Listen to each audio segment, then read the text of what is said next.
अस्सलाम वालेकुम। उम्मीद करता हूँ सब लोग खैरियत से होंगे और मेरी दुआ आप लोगों से अल्लाह ताला आपको हमेशा खुश रखे, आबाद रखे।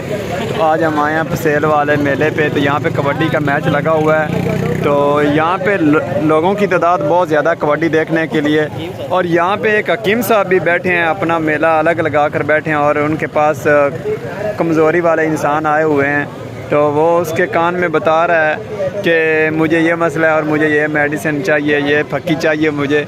और साथ में देखें आप लोग, वो लोग देखने के लिए सब उधर खड़े हैं। कितने शौक़ हैं कबड्डी के लोगों को कबड्डी देखने का। तो मैं अभी तक बहुत पीछे खड़ा हूँ, आगे नहीं गया। माहौल बहुत ज़्यादा है और गर्मी भी बहुत ज़्यादा है, तो इसलिए मैं आगे नहीं गया हूँ। मैं कोशिश करता हूँ आगे जाने की, आप लोगों को कबड्डी के कुछ सीन दिखा सकूँ वहाँ पे जाकर। तो आप लोग मेरे साथ रहें, मेरे अकाउंट को फॉलो करें, सब्सक्राइब करें, बेल आइकन को दबाएं ताकि मेरी आने वाली वीडियो आप लोगों तक बआसानी से पहुंचती रहे। और थोड़ा सा सीन ये भी है कि यहाँ पे पार्किंग है मोटरसाइकिलों की, साथ में गाड़ियों की पार्किंग है। और हम लोगों ने गाड़ी पार्किंग नहीं की, हमने मेन रोड के ऊपर ही खड़ी कर दी, इसलिए ऐसा। तो यहाँ पे लोगों कबड्डी देखने की तादाद काफ़ी ज़्यादा है लोगों की। और ये फलूदा शाह वाले मेरे दोस्त यहाँ पे खड़े हैं। ये मेरा क्लास फेलो किसी दौर में हुआ करता था।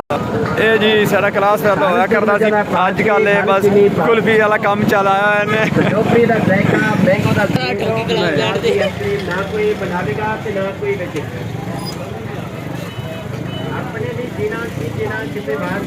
रश बहुत ज़्यादा है तो आगे नहीं जा सकता।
अल्लाह थोड़ी बना यार, मैं घुमा घुमा रही कुछ नहीं होता। अगर मैं भी जाटा आ जावा ना बिच इत्थे थले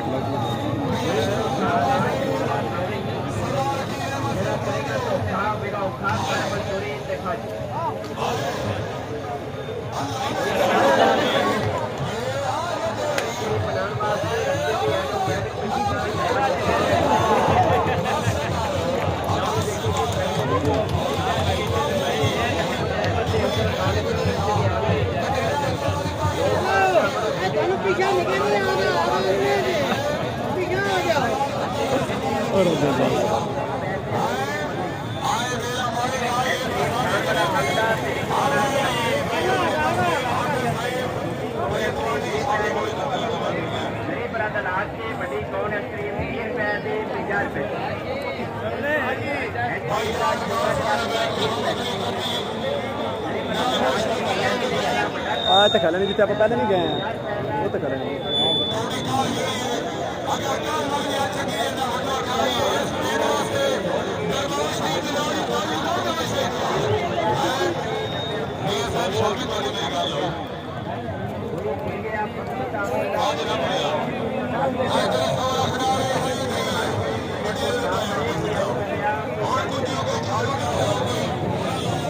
कबड्डी पे रश बहुत ज़्यादा है, यहाँ पे बहुत ज़्यादा लोग हैं, आप लोग देख रहे हैं तादाद कितनी बहुत ज़्यादा है यहाँ पे। तो मैं जितना हो सकता है मैं क्लियर करके वीडियो बना रहा हूँ, लेकिन फिर भी मैं चारों तरफ नहीं जा सकता, एक कोने पे खड़ा होकर वीडियो बना सकता हूँ। और यहाँ पे कुछ स्टेप मैंने आप लोगों को कबड्डी के दिखाए जो कबड्डी प्लेयर हैं, कोई टीम में कोई ज़िला अखाड़ा से आई हुई, कोई फैसलाबाद से आई हुई हैं और कुछ ननकाना साहब से आई हुई हैं। कन्फर्म नहीं है मुझे भी, लेकिन ऐसे वो अनाउंसमेंट कर रहा है स्पीकर वाला, तो ऐसे मुझे पता चला है। तो तादाद बहुत ज़्यादा यहाँ पे देख रहे हैं। ये है फसेल कबड्डी मेला, तो ये हर साल ही लगता है, तो इसीलिए